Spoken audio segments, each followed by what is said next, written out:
आप सभी वैष्णव जन को श्री हरिवंशी श्री सद्गुरुदेव भगवान की जय हो।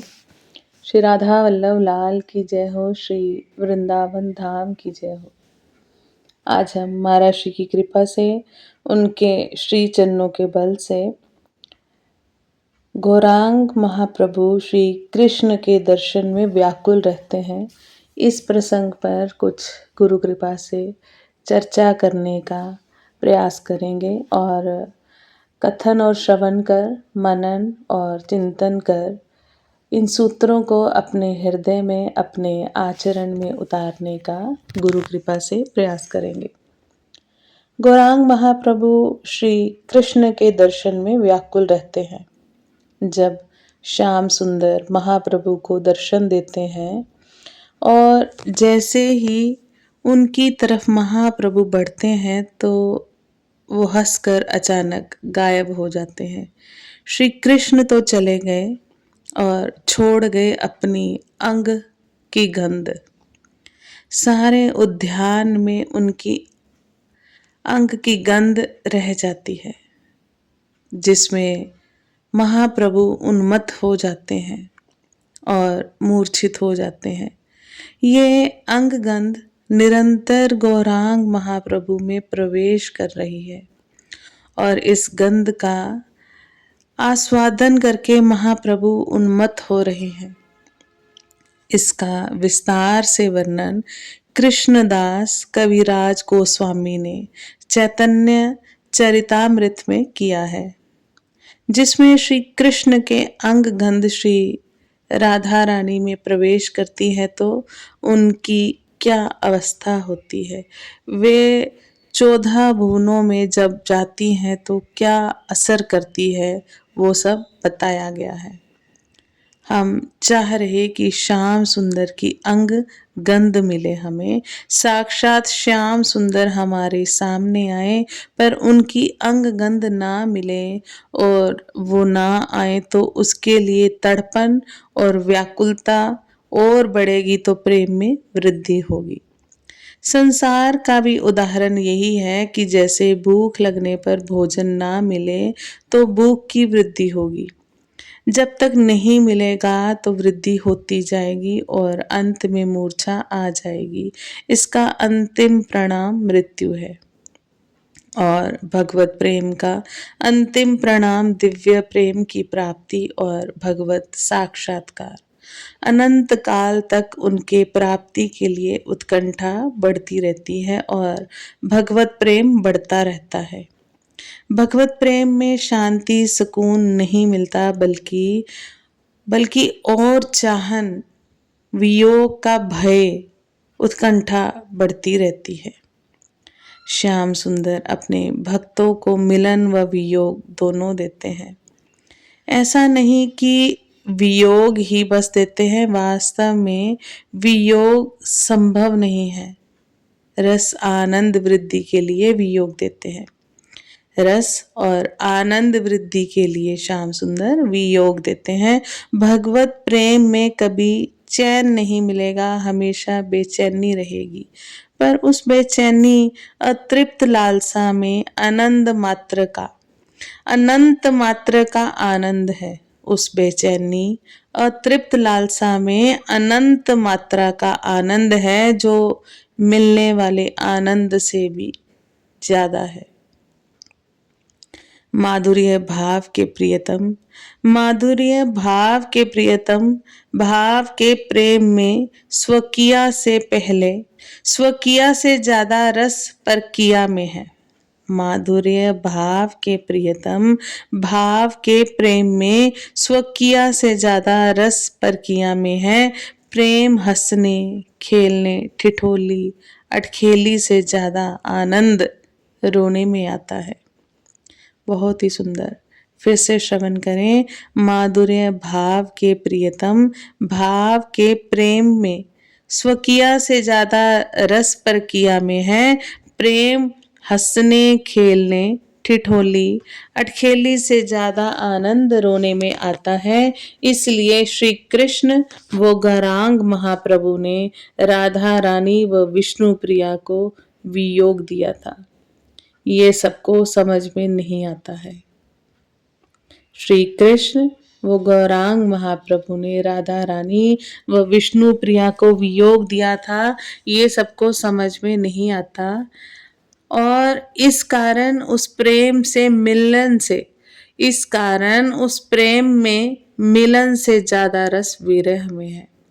इस कारण उस प्रेम में मिलन से ज्यादा रस विरह में है। माधुर्य रस में स्वकिया परकिया भाव। भगवत संबंधी रसों में प्रधान 5 रस होते हैं: शांत रस, दास्य रस, सख्य रस, वात्सल्य रस और माधुर्य रस। इसमें सबसे श्रेष्ठ माधुर्य भाव है। माधुर्य भाव के 2 प्रकार होते हैं, एक स्वकीय भाव और दूसरा परकीय भाव। स्वकीय भाव अपनी स्त्री के साथ विवाहित पति का जो प्रेम होता है उसे स्वकीय भाव कहते हैं। अपनी स्त्री के साथ विवाहित पति का जो प्रेम होता है उसे स्वकीय भाव कहते हैं। परकीय भाव किसी अन्य स्त्री के साथ जो परपुरुष का प्रेम संबंध होता है उसे परकीय भाव कहते हैं। लौकिक संसारिक प्रेम में इंद्रिय सुख की प्रधानता होने के कारण परकीय भाव पाप है, घृणित है, अतः सर्वथा त्याज्य है। क्योंकि लौकिक परकीय भाव में अंग संग की घृणित कामना है, परंतु भगवत प्रेम के दिव्य कांत भाव में परकीय भाव स्वकीय भाव से कहीं श्रेष्ठ है, क्योंकि इसमें अंग संग या इंद्रिय सुख की कोई आकांक्षा ही नहीं है। स्वकीय में पतिव्रता पत्नी अपना नाम, गोत्र, मन, प्राण, धन, धर्म, लोक परलोक सभी कुछ पति को अर्पण करके जीवन का प्रत्येक क्षण पति की सेवा में ही बिताती है, परंतु उसमें 4 बातों को परकीय की अपेक्षा कमी होती है। प्रियतम का निरंतर चिंतन पहला। दूसरा, मिलन की अत्यंत उत्कंठा। पहला, प्रियतम का निरंतर चिंतन। दूसरा, मिलन की अत्यंत उत्कंठा। तीसरा, प्रियतम में किसी प्रकार का दोष ना देखना। चौथा, कुछ भी ना चाहना। परकीय में ये 4 बातें निरंतर एक साथ निवास करती हैं, इसलिए परकीय भाव श्रेष्ठ है। भगवान से नित्य मिलन का अभाव ना होने पर भी परकीय भाव की प्रधानता के कारण गोपियों को भगवान का क्षण भर का आदर्शन भी असहनीय होता है। वे प्रत्येक काम करते समय निरंतर श्री कृष्ण का चिंतन करती थी। श्री कृष्ण की प्रत्येक क्रिया उन्हें ऐसी दिव्य गुणमयी दिखती थी कि एक क्षण भर के लिए भी उनसे उनका चित्त हटाए नहीं हटता था। फिर से श्रवण करें। परकीय में ये 4 बातें निरंतर एक साथ निवास करती हैं। कैसी 4 बातें? प्रियतम का निरंतर चिंतन, मिलन की अत्यंत उत्कंठा, प्रियतम में किसी प्रकार का दोष ना देखना, कुछ भी ना चाहना। ये परकीय में 4 बातें निरंतर एक साथ निवास करती हैं, इसलिए परकीय भाव श्रेष्ठ है। भगवान से नित्य मिलन का अभाव ना होने पर भी परकीय भाव की प्रधानता के कारण गोपियों को भगवान का क्षण भर का आदर्शन भी असहनीय होता है, असहाय होता है। वे प्रत्येक काम करते समय निरंतर श्री कृष्ण का चिंतन करती थी। श्री कृष्ण की प्रत्येक क्रिया उन्हें ऐसी दिव्य गुणमय दिखती थी कि एक क्षण भर के लिए भी उनसे उनका चित्त हटाए नहीं हटता था। एक बात ध्यान रखनी चाहिए कि ये परकीय भाव केवल व्रज में है, अर्थात लौकिक विषय वासना में सर्वथा विमुक्त दिव्य प्रेम राज्य में ही संभव है।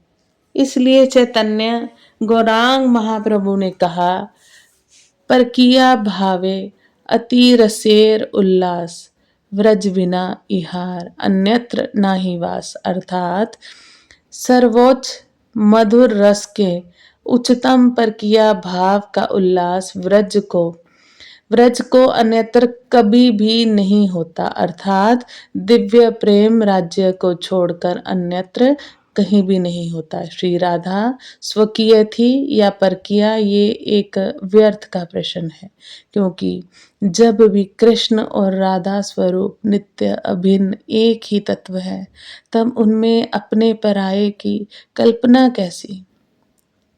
जैसे भगवान निराकार भी है और साकार भी हैं और उन दोनों से परे भी हैं, उसी प्रकार राधा जो स्वकीय भी है और परकीय भी है और दोनों से परे भी है। क्योंकि मिलन से दिव्य प्रेम अगर साधारणता रति स्वसुख वासना से युक्त का हो, तो वो प्रेम भक्ति मति तक जाएगा, तो वो प्रेम भक्ति तक जाएगा। और अगर समझसा रति अपने सुख के साथ साथ प्रियतम के सुख के लिए सोचते हैं का प्रेम है, तो अनुराग भक्ति तक जाएगा। और अगर समर्था रति अपने सुख को छोड़कर केवल प्रियतम के सुख के लिए प्रेम करना का प्रेम है, तो वो विरह अवस्था में अनुराग भक्ति से उछलकर सीधे महाभाव भक्ति तक जाता है। बहुत ही सुंदर, फिर से श्रवण करें कि मिलन से दिव्य प्रेम अगर साधारणी रति स्वसुख वासना से युक्त का है, तो वो प्रेम भक्ति तक जाएगा, और अगर समझसा रति अपने सुख के साथ साथ अपने प्रियतम के सुख के लिए भी सोचते हैं, तो वो प्रेम अनुराग भक्ति तक जाता है।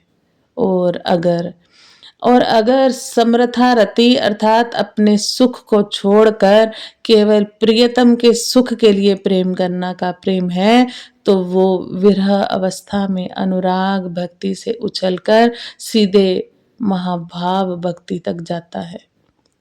उस समय ये भाव रहता है कि हम तो चाह रहे हैं कि प्रियतम श्याम सुंदर का सानिध्य मिले, पर हमें कितना ही दुख मिले, लेकिन उनको सुख मिलना चाहिए। जहाँ रहें आनंद में रहें, भले ही हमें दुख मिलता रहे। और ये प्रेम की सर्वोच्च अवस्था है। महाराज श्री कृपा करें हमारे अंदर भी ऐसा महाभाव भक्ति का